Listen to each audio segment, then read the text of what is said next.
some money. You've got some money in the bank. This is the expert panel that will teach you how to optimize it, how to shelter it, how to make sure you're doing the right things to make your money work for you. Is that right, everyone? All right. We don't want to overpromise here. Feel free to interrupt with questions. The format is going to be they'll all introduce themselves very quickly, like in 2 minutes, just to give you a lay of the land who we're dealing with here. And then I'll ask each of them to dive in a little deeply. If one put a slide presentation that will go quickly, and then everyone will have a chance to develop the topic further, and then it's a free-for-all in terms of every question you ever wanted answered. Here's the time. I would just ask the speakers to hold the mic to their mouths, and also if a question comes from the audience, just think about just repeating the question so everyone gets it. Okay?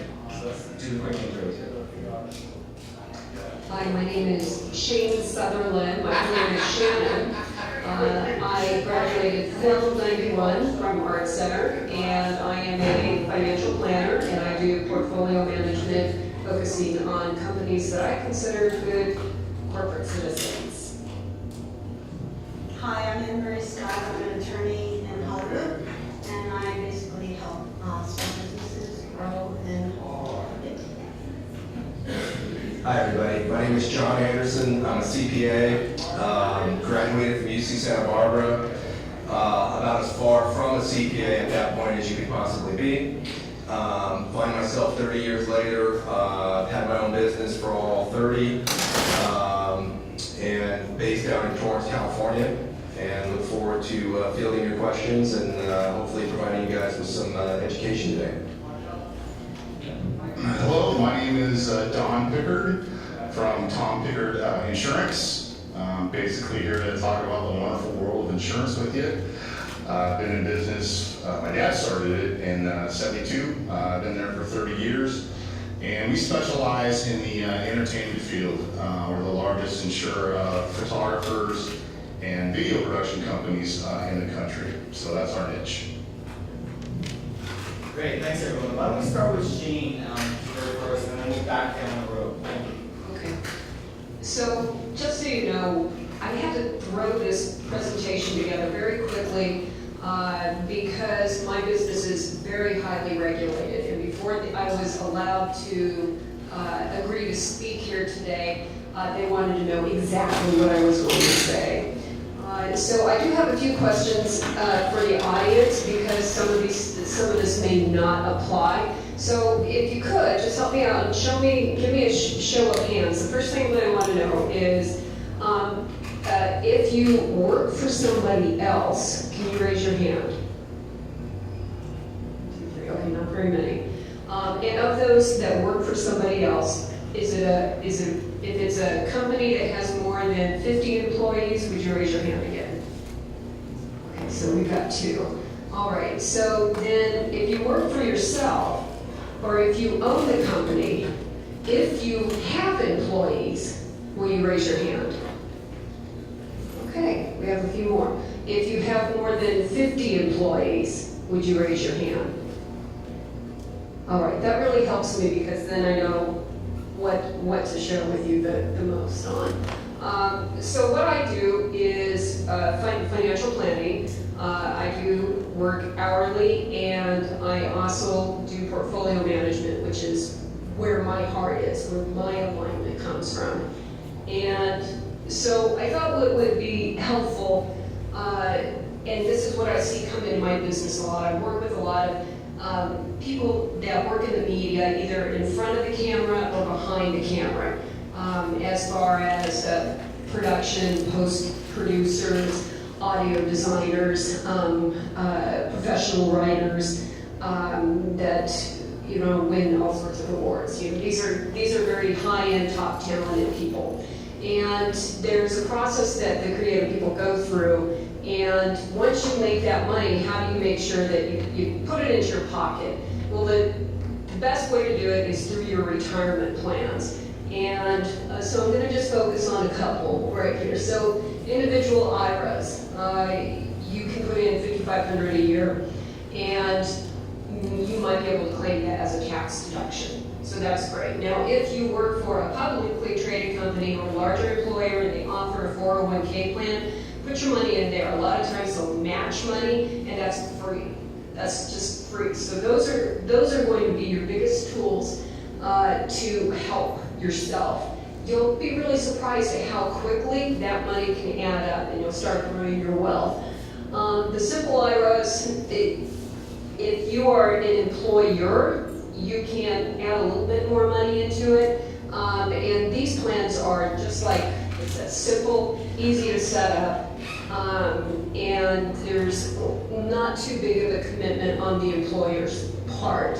A lot of you may have or have heard of a SEP IRA, Simplified Employee Pension IRA. Those are really good for sole practitioners, or maybe a sole practitioner and their spouse. A lot of times what I find is a CPA won't recommend those because they have to essentially do your taxes to figure out what your income is first before they can tell you what your contribution amount is. But you can put a lot of money into these, which is great. So when you have a project where you've made, you got a really big payout, what I recommend to my clients is just carve some of that money off, right off the top, and then put it into your retirement plan. You know, put it where you can't get it before it's gone. And then if you're in the higher bracket, a lot of my clients, if you make these higher amounts at up at $250,000 and up, we do solo 401ks because that allows them to add a lot of money into it. There is one more type of retirement plan where you can put money into a tax deferred, and it's a defined benefit plan. But what I found, because you can put about $160,000 a year into it and get the tax deduction for that, but the creative person, the creative entrepreneurs, your income is up and down, up and down. And so you might have 2 or 3 really great years, and then the 3rd or 4th year, you're finding it really hard to fund that plan. And there's all sorts of rules that I'm sure we can touch on that tell you how much you have to put into this. And so I just try to keep it simple and use the solo 401ks. For the taxable, oh yeah, I'm a big golfer. That's me with the golf club in my hand. That's my brand. You can use your traditional savings, your CDs.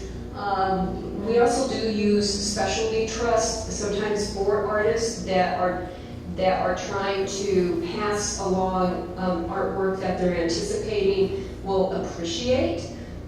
So they want to keep it in the family in the anticipation that at some point down the road the heir will be able to sell it at a larger, at a premium. So we want to always try to keep these as protected as much as possible. And then annuities would be the last way that we can go in and move money into the tax deferred side of the balance sheet. So when I put together a financial package for somebody, I'm looking to try to get something like this, where most of the money is being tax deferred until such time that you want to use it.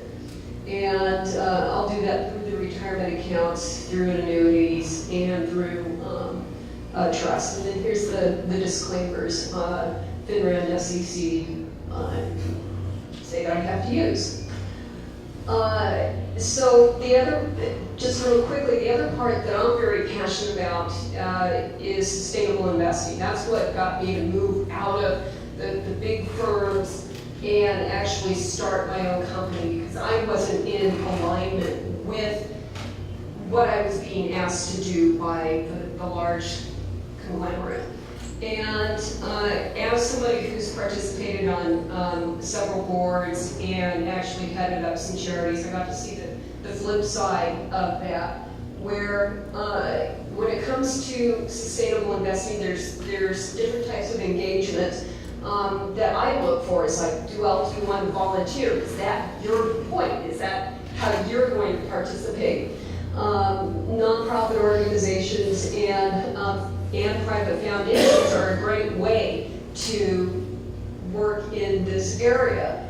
And then, of course, from earlier, for-profit venture capital, where they'll come in, fund something, fund a project that's going to have a good outcome for the community, and oh, by the way, we're going to make money doing this.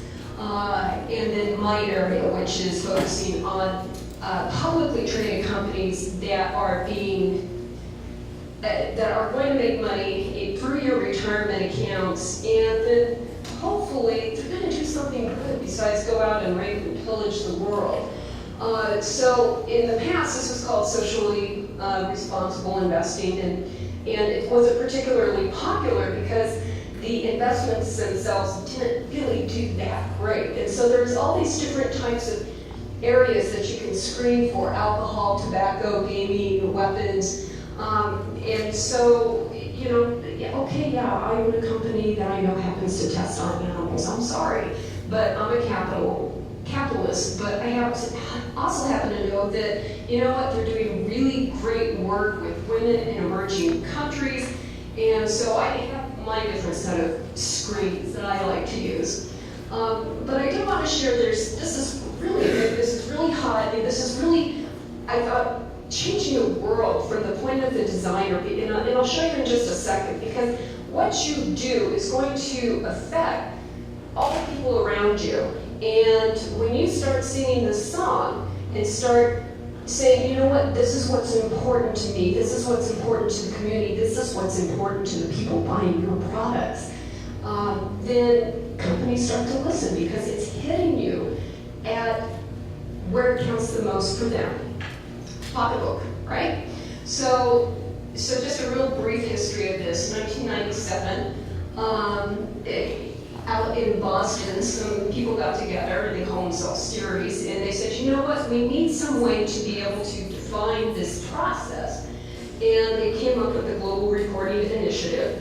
And what that is they are outlining for these publicly traded companies to say, okay, this is the criteria that we're going to follow. This is what we're going to match.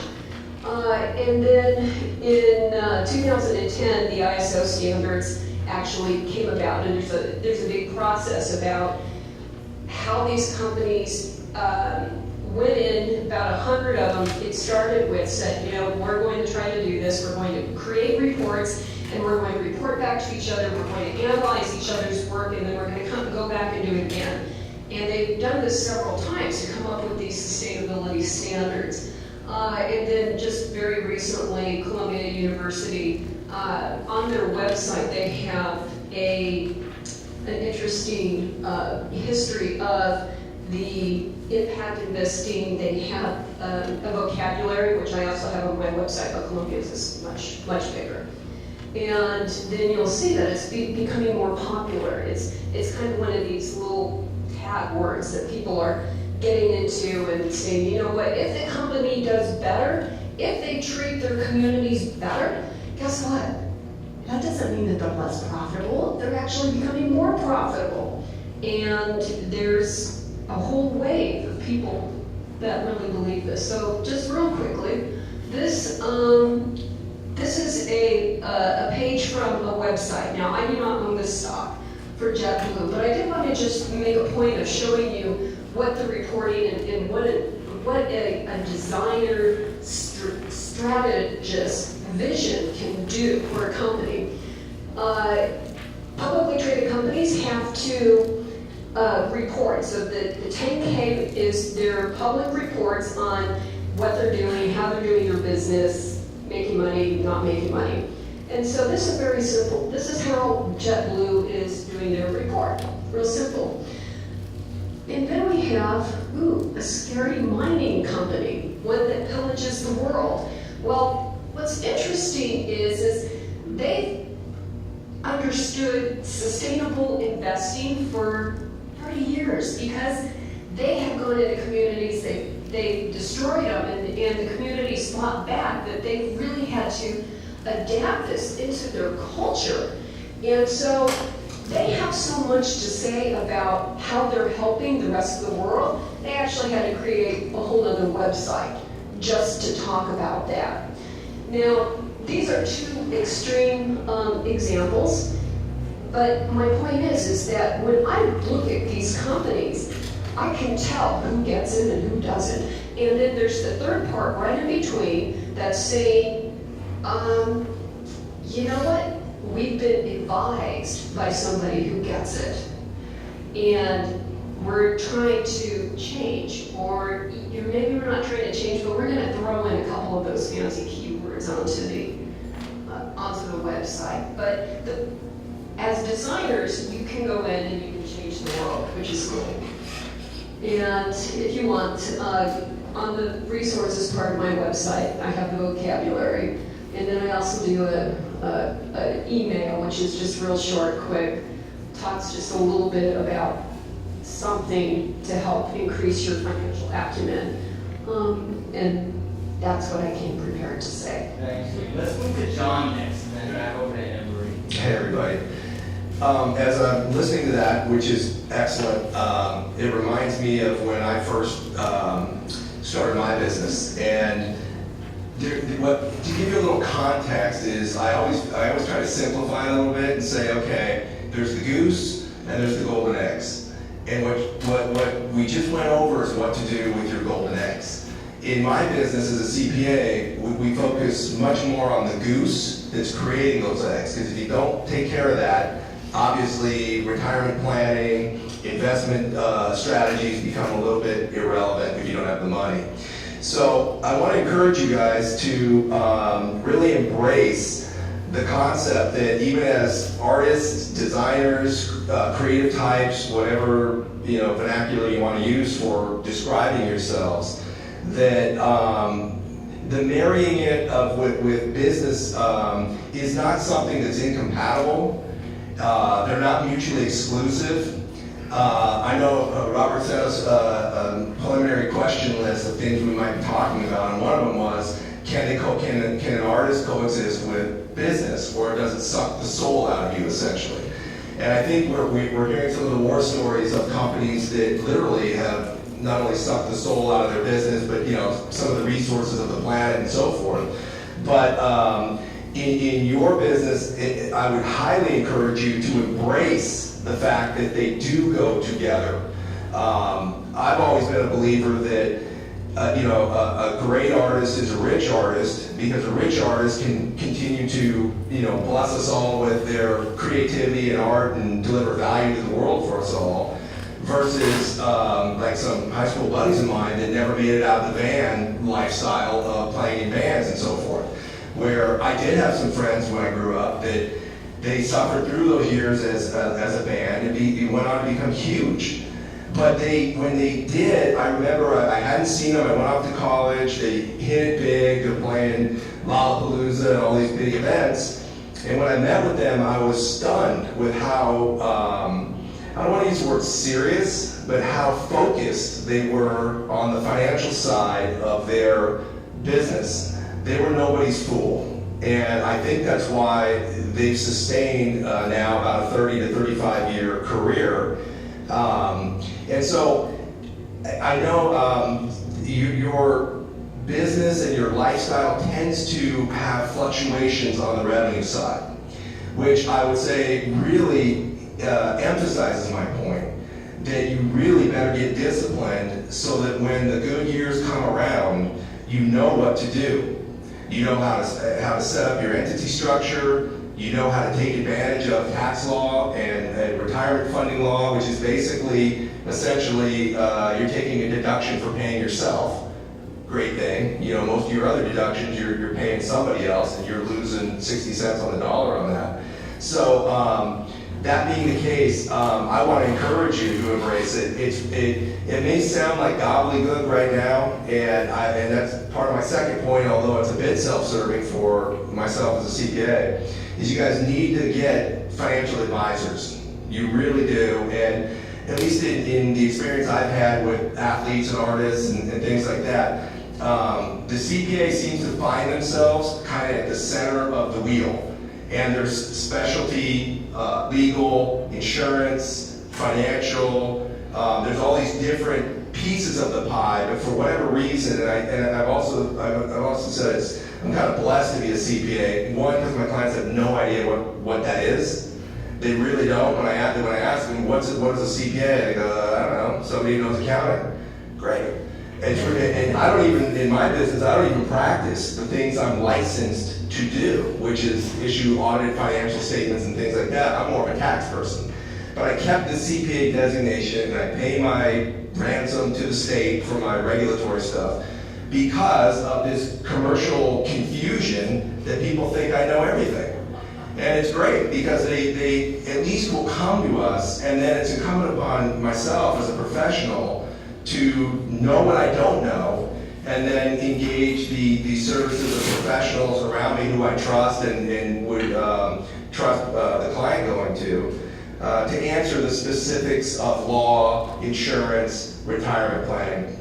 But they all tie together, and it all starts with really a desire to at least get yourself educated on a basic level on these things. I've often said my business is 90% adult education and 10% dealing with Uncle Sam. Because once I know that I've educated my client, they're not going to get bamboozled at a cocktail party. They're not going to get bamboozled by somebody who says, oh, I never pay tax, and yada, yada, yada. And it leaves them scratching their heads like, what the hell am I doing wrong? You know, because my tax person just told me I owe a bunch of money because I made a bunch of money. So I want to encourage you guys to embrace the concept that it does tie together. It won't kill you. It won't diminish your creativity. It'll only enhance your careers and your businesses, and I would just encourage you to do that.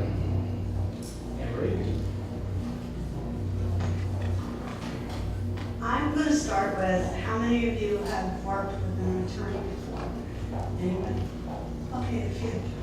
For those of you who haven't, I think one of the hardest things to do is find an attorney. Most people are like, how do people find you? I'm on the internet, but I don't advertise. Basically word of mouth, referrals. I recommend that someone you know pass you the name of someone that they've worked with to kind of give you a little bit of perspective of what's coming ahead for you.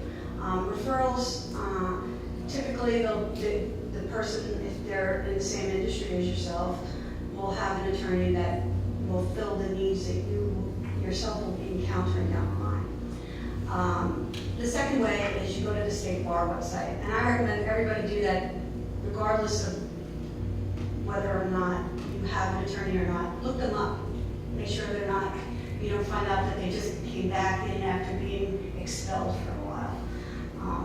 It's been known to happen. Another way to look for an attorney is go to findattorney.com, lawyer.com. Do I recommend that? No. The first way is the best way, word of mouth. Another way is the local bar chapters. There's a Los Angeles County bar, a Beverly Hills bar. There's various chapters that are within probably every county that you guys are in, and they also list attorneys that in the fields that you will be working in. The next question I've encountered is, what do I ask an attorney? I would say the first thing is try and find an attorney that does do a free consultation. That gives you the opportunity to interview the attorney to make sure this is who I want to work with. Just because they're licensed, just because they practice the law that you are going to be focused on, doesn't necessarily mean that that's the person for you. You want to make sure that this person is someone that is explaining their answers to you in a way that you understand it. I've been in meetings where I've had other attorneys speak where I'm confused. That's not good, because at the end of the day, the audience is your client, and if they don't understand what you're saying, they're not heeding your advice because they don't know what to do. So listen to what they're saying.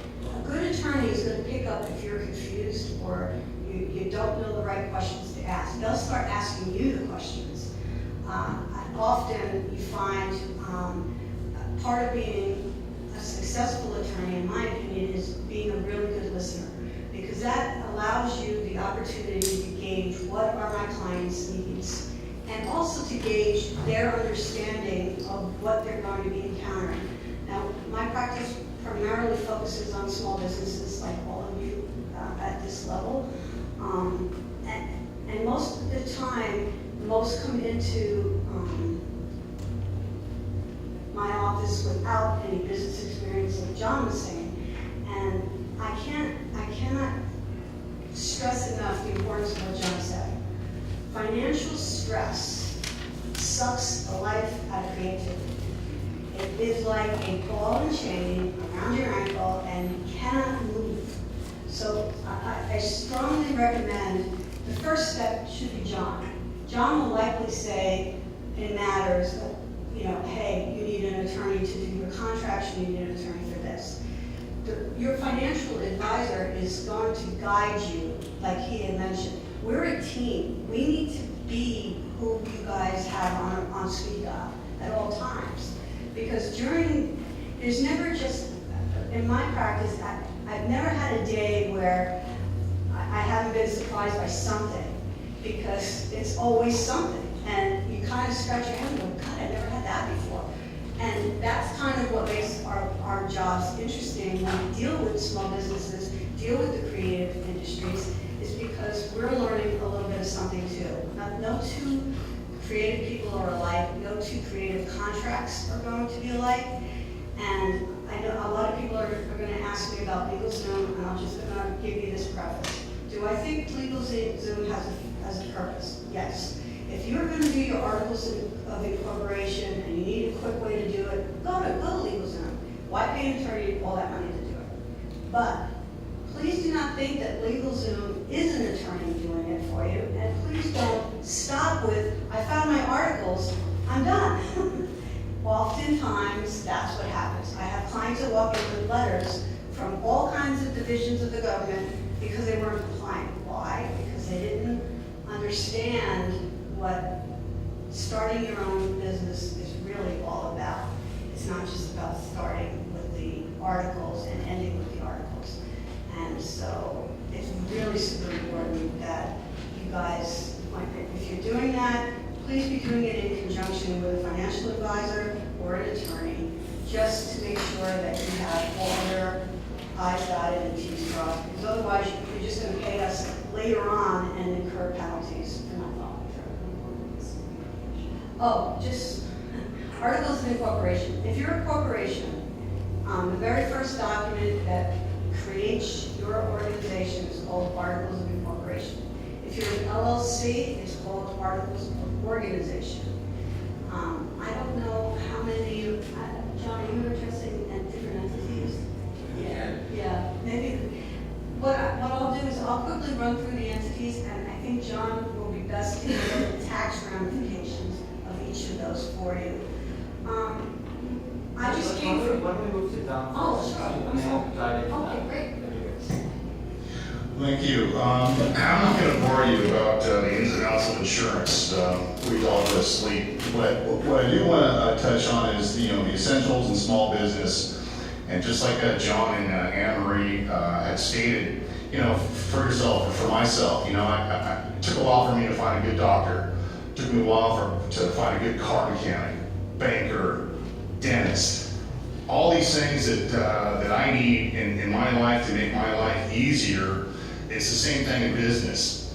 So one of the first things when you get out of school and when you start your own business is build a good team.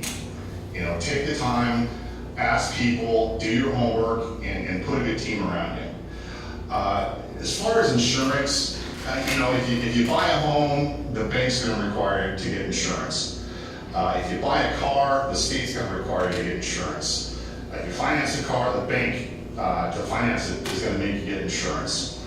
It's pretty much the same thing in business. Hardly do I get a phone call that says, hey, I was just thinking last night and I really want to buy an insurance policy today. That just doesn't happen. What happens is in photography is, hey, I'm going to shoot in the city of Los Angeles and I need a permit. In order to get a permit, I need a general liability policy. Great, I can help you out.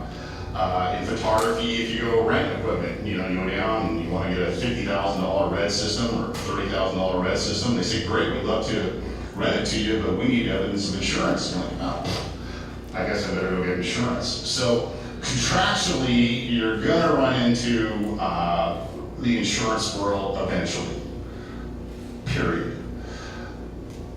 Every business is different. There's some basics, and again, I don't want to bore you, but you're going to have general liability, which is going to protect you from harming someone or something else. You're going to have workers' compensation if you hire employees, or even if you 1099 them. State says if you are in direct control over somebody, that they're essentially an employee. Errors and omissions in the creative world. A lot of times if you cause a financial loss, it's not because you hurt somebody, it's because of your service. So that's what we call errors and omissions. And again, there's just, insurance is like another language, and it's just confusing, and just know that you're gonna need it. And when you do, talk to myself, or if you know somebody, or again, a referral. But you've gotta have not only you need an insurance agent, but you need an insurance agent that specializes in what you do. I noticed you've got an art director over here, and I was talking to her, and she's designing products. So each entity or individual is going to have a completely set of insurance needs. So my recommendation is, again, I specialize in what we call entertainment insurance. And there's only really a handful in the country that do exactly what I do, what we do, day in and day out.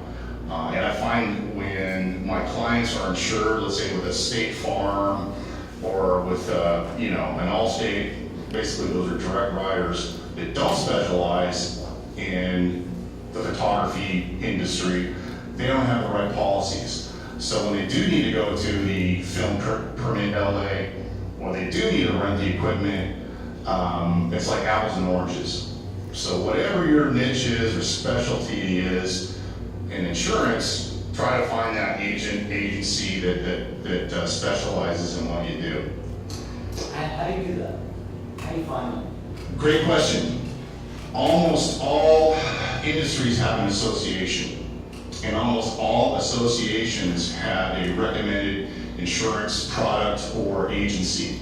So like we work with ASMP, we work with all of the photography and all the different video organizations, and they typically will have a referral for it. But great question, yeah, associations are really the way to go.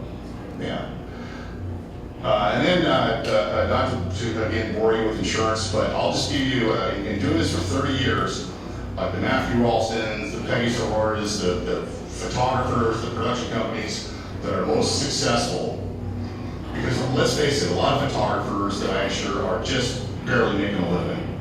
I mean, and that's great because they're doing what their passion is, but the guys that make it and girls that make it are the ones that have pretty much equal creative side and business savvy. Rarely have I seen a totally creative person make it without having that business essence. So I just wanted to throw that out too. You all nodding your heads. What the hell is business essence? Like, what is that? Isn't that at odds with the creativity? Not really. I've been a drummer for 30 years, and that's my creative side. But I've been in insurance for 30 years as well. So I think they coexist perfectly. It's just that I find that the creative mind doesn't want to deal with it. Just that's not who I am. That's not my passion. But it better be. You better make that part of who you are. Or if you can at least get people involved in your life that have, like in a partnership or something, that have that business side, then that's okay too. But I have found through experience that partnerships are tough. So again, my clients that are the most successful, RJ Lewis in San Francisco, great guy, super creative, but also brilliant in business. And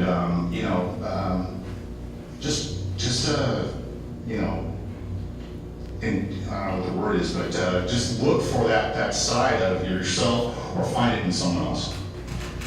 I would completely concur with that. You need to, you have both sides, your left and right side of the brain. I always say, being creative is a unique, special gift. Being creative is a gift. being financial savvy just takes time and can be learned. Each and every one of you can learn what it will take to be successful in business. It's just a case of taking the time to make it a priority that kind of makes it difficult. But I did want to mention that one of the reasons that I strongly recommend to my clients that in addition to having a financial team, that they take the time to learn about their business is because as an attorney, I've seen too many times where artists get ripped off. And the reason that they get ripped off, especially, unscrupulous, people in the financial, unscrupulous people in the legal, it's because they don't understand their business. And if they did, then they would understand, well, that number doesn't look right. How can that be? If I did this and I made this, where is it all going? A lot of times there's a lot of trust. The artistic community, I find, are very trusting people, and they tend to be somewhat intimidated by numbers and legalese. But it is essential that if in the beginning that you get your education, and you can get that education by putting this team of people that are up here. Our job as a team here is to protect you, the artist, and your product and your company from outsiders hurting it. We're here to help you grow and be the success that you should be. But it also requires you to take the time to learn about your business, and through that, it's through questions. You would say to John, I don't understand I can't tell a balance sheet from a checkbook from this. John is going to take the time to explain the essence of what these reports are. Why? Because he wants you as a client to understand what those are. The same as when I sit with a client with a contract. I write contracts so that people can understand them. I don't need two parties agreeing to something that they cannot understand. If I, as an attorney, am writing this eloquent soliloquy and no one understands it, I've just completely screwed my client. Why? Because my client doesn't understand what their obligations are, and neither does the other side. And what ends up happening? Someone is going to be in breach of that contract in a matter of minutes. So it's really essential that, when you're looking for your lawyer, you find somebody that you can talk to and get to explain what you're signing. Not somebody that's going to say, here, I prepared your document, there you go.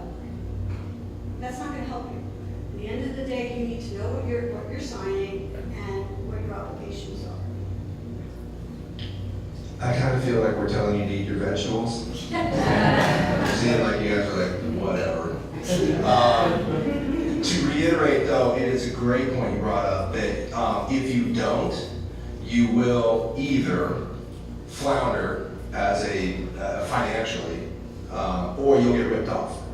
And it's funny you bring that up. I'm currently, for the last 2.5 years, been involved with an NFL football player who signed the richest NFL contract. The year was 2008 when he did it. And he has been ripped off. We got called in on just kind of a whim on that field where he talked to his banker, told the banker, the private banker or Wells Fargo, and said, something's not right. My restaurant, something's not right. I should have more money than I have. One thing leads to another, FBI, wiretaps, really kind of fun stuff for a CPA to be involved in. But it was to the tune of about $23 million that was stolen. About 6 of it directly, and then damaged his restaurant, damaged his ability to create any other businesses. Why? Because he's an NFL football player. And I can tell you, being part of his team, you can't reach him from August till February. Well, you can. It's Tuesdays at 10 a.m. or 11 a.m. That's their film day or whatever. And you get him for like a half hour. And he made the mistake, as a lot of these athletes, who I very much view as artists, in many ways, from the standpoint that they're just so focused on what they do, and it is so all-encompassing of their life, that they turn things over to quote-unquote trusted financial advisors, and it's a disaster. And it's hard for me. In fact, I used to read the stories of Kareem Abdul-Jabbar, these guys that all got ripped off, and Elton John and Billy Joel and all these guys. And here it is, 2014, and here's another athlete who's just been robbed blind. And listen, the scheme that was perpetrated on him was very well designed and would have been difficult for a lay person to unearth. But that doesn't excuse the fact that you can't just go, well, I'm a football player and you're a financial guy and have a nice day. Tell me what I'm supposed to do. You just can't absolve yourself of that. And to the point of the question, is business, I get this feeling that everyone thinks business is a lack of creativity, and I couldn't disagree more. The most successful business clients I've ever worked with were every bit as creative and brilliant in what they do and what they brought to the market. And I don't want to drop the cliche, Steve Jobs and these guys that are brilliant, but they are. But they were no one's fool when it came to the boardroom and to financials and to really knowing what the hell was going on in their business. And they go hand in hand. They're not mutually exclusive. I think, unfortunately, creative types have been conditioned to believe, oh, you're a creative type. And they tell people like us, oh, you guys are dorks. You're like left brain, right brain, whatever side it is of like, I'm an accountant. Well, I don't even like saying that to people. That's how troubled I am by that title. But it's like I've had just too much fun coaching and counseling and watching my clients' businesses grow. And we've been fortunate enough to have been part of almost $1 billion of sales of companies that were literally 1 to 2 person shops when they started with a German Shepherd sitting under the guy's desk. Okay, it can happen, and it'll probably happen to one of you out there, statistically speaking, but it's not going to happen by simply, doing the fun stuff of creating. Find a way to make what you think is the drag of it all fun as well, because when you marry those two and hit the home run, it's unbelievable. It really is. That's why you're in your game to create your art. You can't bring your art to the world if you're working out of the back of a van. You can bring your art to the world when you're playing at Lollapalooza and doing all kinds of fun stuff. And the world now becomes your playground to go enjoy, and not just selfishly, but to be able to put out, to sign a 7-album deal, to sign a 7-year guaranteed contract with somebody. It's great. That's the playing field you guys want to be on. So let me, if I may, that's an awesome speech, and I believe every single word of that. When you marry your business with your creative side, it's fabulous. And in reflection of the half brain, when I moved into finance, I literally would have half hemisphere headaches. So that is true. But let's try to block it down for you. How do you get from walking out of Art Center into having this business? You're wonderful. You are. People are going to pay for your work. All right. So another show of hands. Who has a business plan? A written business plan? 1. All right. 2, 3. All right. If you don't, that's where you got to start. You need to start putting things on paper of what you want your business to look like, where you are, who your targets are, how you're going to find them, and start thinking like a business person. That is your first step. And challenge yourself. Set a deadline of when you're going to get this done. And here's the thing about creative people is, we just want to keep tweaking it so minute. I mean, all the way to the end, so it's perfect. Well, the business world doesn't allow for you to do that. It's get it in, get it done, and move on. And somewhere along the line, you have to say, you know what? Okay, maybe I'm 90% there. And if you're really lucky, somebody's going to give you a blank check and say, no, take it 100%. But most of the business world isn't going to work like that. So train yourself to work quickly. Get that business plan done quickly. And that becomes your fallback place. So when you're sitting there and you've hit your creative roadblock, or you're hitting the money day that's totally messing you up, this becomes, it's like the army. That's what you fall back to help bring you back to reality and get you back on track. So that's the first block that you want to tackle, is get yourself a business plan in place. And when you start taking yourself more seriously, other people will too. Start developing that financial acumen. Find your mentors. Some of the best, most successful creative people I've worked with have had mentors. And sometimes their mentors don't even know that they're mentors. It's just going to be that friend that you think is really successful at X. And you just call them up and say, hey, what do you think about this? Or, hey, would you happen to go to the attorney's office or the CPA's office with me? I'll take you out to lunch. Just sit there and, just listen and tell me what you think when we're done. You don't get that feedback, because as creative people, you get into this mindset of it's me, and you forget to collaborate. And that collaboration and getting out there and sharing opinions, you're going to make much better decisions, and you start blocking it down that way. Does anyone have any questions at this point? We've got an expert panel here. Regarding business plan, what would you recommend in the first place to start? Reading the web or online? What resources? Yeah. So I actually, at one point, for my first business that I opened, which was a film post-production and avid editing studio, I had bought a software program, BizPlan, and I look at that today. Actually, I looked at it recently, and I laughed, and I immediately threw it away, because it just seems so completely irrelevant. And I'm looking at, and I'm kind of a numbers person, and I'm looking at this saying, you know what, this doesn't get me from here to there. What can get you from here to there is, first off, look at other plans. Go out there. The internet's awesome. Go find some on the internet. Probably find some for free. And then you just pick and choose the parts from each of them that work for you, and then modify it till it starts looking like you. It starts looking like your company.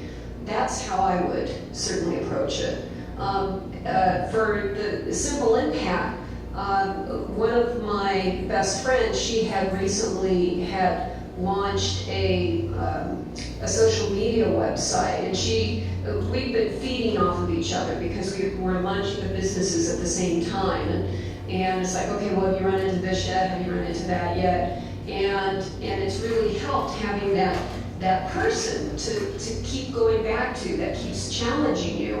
And in my situation, I just took great big blocks of her business plan, put it into mine, and then over a several day period of time, just changed the language until it's like, okay, this is my target, this is my expectations of my business, this is the research that I've done that will support my business theories, my business ideas, and before you know it, it's yours. All right, next question. I was hoping you could touch on equity splits, how that should get structured out, and when you should actually start going out to, say, an attorney and actually getting the papers drawn up. So in a situation where you get a co-founder or something? Yeah, that's a great question. So are we talking going before you do your crowdfunding or something? Yeah. Or the very first thing you need to do is you need to have a corporate structure before you even go to any of these sites. One of the main reasons for it is for the liability shield. Any of you that are flying currently without a net and a thing called a sole proprietorship, if something happens, you are personally responsible.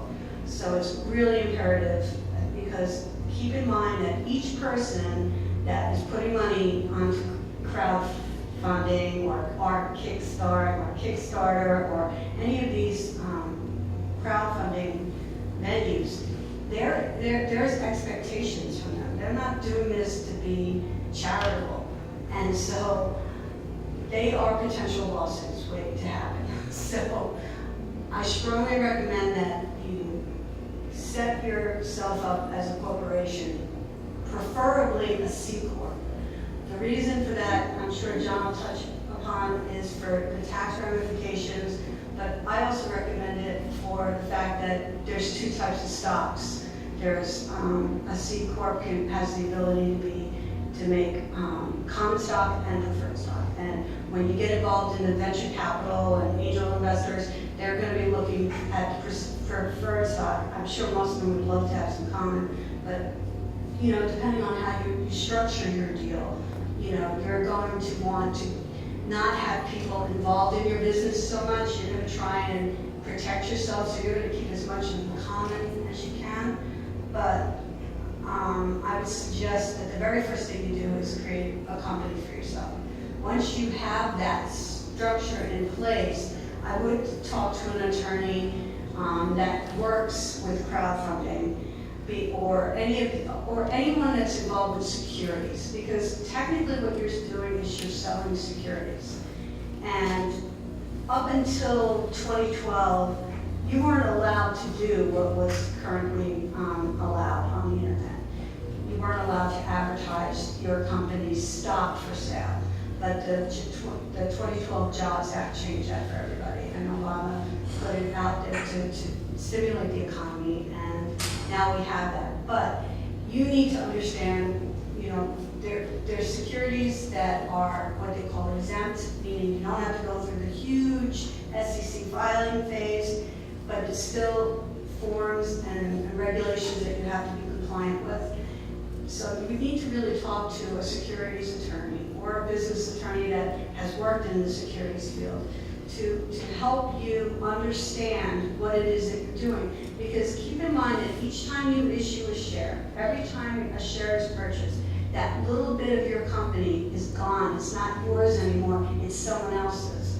And so you need to understand that there's duties and obligations that go with now having quote-unquote shareholders. And that's what this corporate attorney would be able to explain to you. I get this question all the time. Sorry to interrupt. I'm like, I'm a creative. I need two people who come as co-founders because I can't do it alone.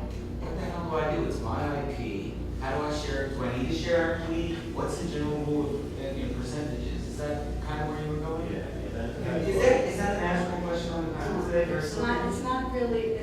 It's not so much a case of everything's unique.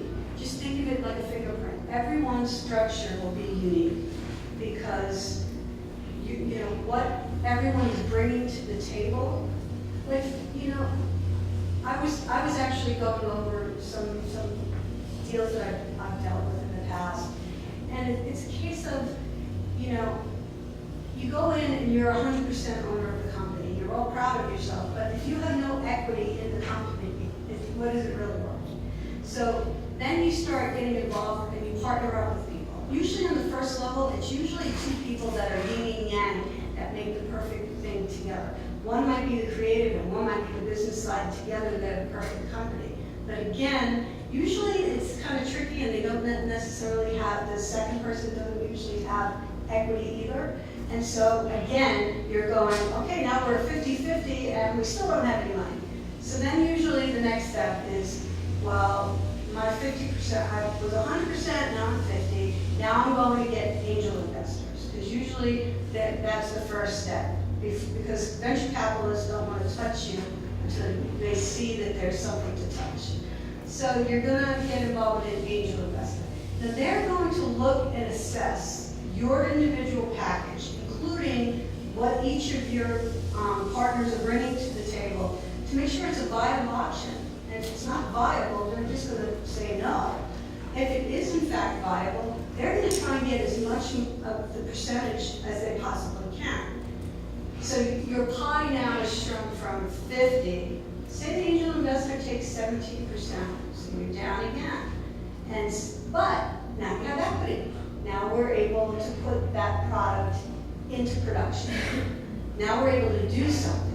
So yes, it costs you ownership shares, but on the other side of it, when you're looking at it, now you've got equity in your company and you're producing a product, which stimulates the venture capitalists to come in.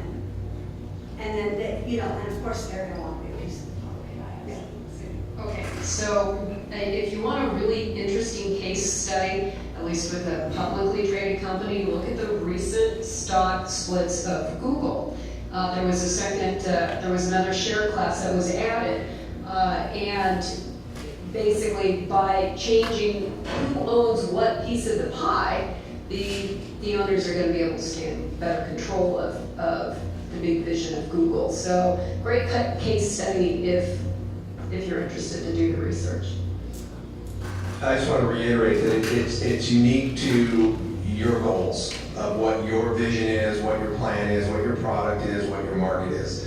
In my 30 years of doing it, I'm thinking about, there was one company that had some angel investors, the rest that sold for anywhere from a low of 20 million to 100 million, were all literally started on shoestring budgets, love money, family, friends, begging, credit card, MasterCard, Visa, whatever it took to get going. Now, I'm not a big proponent personally of, I shouldn't say that. The debt has its place, but just know that the devil's in there. When you take on debt, the devil is in there. And in some respects, when you take on partners, the devil's in there. I've seen more things where it was, hey, we're bros, it's all good, and they do these things, and then 3 years later, they're at each other's throats, and it's really sad. They were best of friends. So be very careful. I don't know, my advice is always keep control in as few hands as possible, and preferably yours. And there's other ways to compensate for need. If you need a particular talent, there's ways where you can create phantom stock through contractual arrangements. Most times people are looking to protect themselves. If your idea hits it big, they want to know that on the day of the liquidity event, when it's woo, ring the bell and a bunch of zeros in the bank account, that they don't get left out. Well, they don't have to own stock or membership interest in LLC to do that. Contractually, there's ways to do it. So the point being, get with your advisors, your team of advisors, and see what they say, because they will counsel you based on your specific facts and so forth. Two more questions? Yes. I have one question going back to the business plan thing. So, I just graduated not too long ago, only 2 years now. As a freelancer, I started out in the corporate world, so I bounced around, wanted to test the water to see where I wanted to work. But then I was like, well, I don't like it. I want to be freelance. And I know we're talking about business plans, and I don't see myself just yet as an entrepreneur starting my own company per se. I definitely don't think I'm ready to start my own agency or so. But would you advise having a business plan for myself as a freelancer? And what I do as something for future reference, I guess? Well, it depends on the relationship you're going to have with the other side, with your client. Sometimes, if they're going to hire you on a freelance basis, you're going to be what they call an independent contractor. And what that basically does is it puts on you all the responsibilities of what a company would be normally doing for you. So you need to be very, very cautious when they do that, because technically what happens is you're now responsible for having all your insurances that Don just spoke about earlier. As a matter of fact, he made a really good point. There are hidden ways in which insurance sneaks up on you, and one of the key ways is through independent contractor agreements. Because technically, in one part of the contract, you're going to be representing and warrant that everything in this agreement that you're compliant with, and one of those things will say that you have workers' comp, that you have liability insurance, that you have, all your ducks lined up, and that, more importantly, you're taking out your own taxes. You're going to be in charge of your own payroll and Social Security payments, not us. And so, what I would definitely do is be very cognizant of the fact that when somebody's treating you as a freelancer, they could technically go after you if something goes wrong, because you're not an employee of theirs, and if you end up costing them money, they're gonna look for someone to blame. And if you are right now just yourself, there's no, anything you own becomes subject to their claims. So we really, I strongly recommend, if you're gonna be an independent contractor, have at minimum an S corp for yourself, something, you know, to protect you from the services. The moment you put services and products into the marketplace, you're subjecting yourself to liability.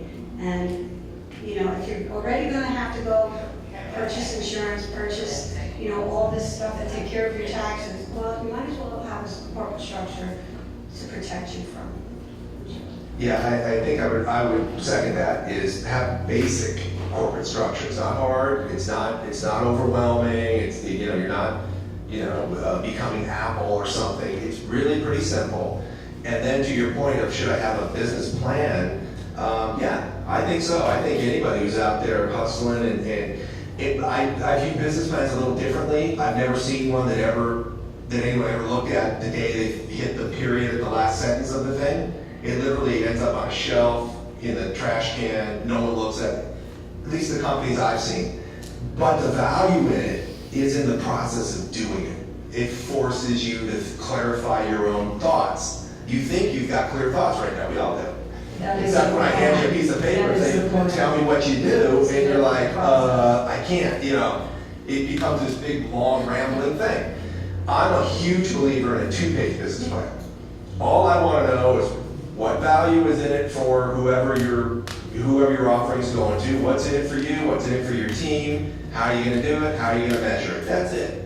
And then every day look at that thing as a reminder of this is why I exist, this is what I do, so that when a phone call comes in, it's a distraction, they say, gee, I want to offer you a dog walking opportunity. You're like, dog walking? You look at your business plan, I'm not a dog walker, that's not what I want to do. You know, where it keeps you just laser focused on what you do, because what will happen in freelancing and every other business, the day never goes as you expect. I chuckled when Amory said that, because I'm like, I come in and it's one of my big frustrations. Here's what I'm going to do today. And then phone starts ringing, emails come in, oh my God. And it's great, it's why I stay in the business, because it keeps me pumped. And like, whoa, that's crazy, never saw that one coming. Yeah, and so my to-do list sat there and I never checked off, you know, one thing. But you have to have you have to stay at least on course of what your vision is. And I would say as a kind of my parting comment on business plans, don't be married to what you think you are now. Because the world's gonna change, obviously, I don't need to tell you guys that. It's like, things change so quickly. What I thought I was gonna be doing 20 years ago, 30 years ago, is not what I'm doing right now. And you just stay flexible, and sometimes that's where you really find what, you know, when you hit that strike zone of marrying your creativity with business and the marketplace, sometimes it's in something that none of us are thinking about right now, and you'll hopefully you'll remember this little speech 10 years from now. You know, that idiot told me that, you know, I may end up doing something completely different, and I am, and I'm totally happy and killing it. There you go. So stay flexible. That's why the business plan is the process of going through it, but then it's not rigid. Be flexible. Have you heard the business model canvas? That I learned about? Yeah. Business model canvas. I don't know, it's just yeah. That's why I'm like, it's a book and it's Right. really, it's one page, and it's. One parting thought for you guys, and you guys have probably already read this book. I just happened to stumble on it about a month ago, called The War of Art. Freaking awesome. As an accountant, I love that book, and I would highly encourage you, and if you have not read it, because it gets into the challenge of how the creative deals with being a creative and then being a professional, of how you do that from script writers, movie writers, you know, artists. As an accountant, I got a ton of value out of that book, even as an accountant. So that's why I tell you, I think there is some art in accounting, believe it or not. I read that and I went, I relate to that. That's exactly my problem, my issues are. So. Well, listen, it's very hot in here, so we probably need to stop. Sorry about the heat. It's way past it. I think you're right. I think in 5 years from now, you're gonna remember something in here, and it's gonna change your life. So a big round of applause to the people who are doing that.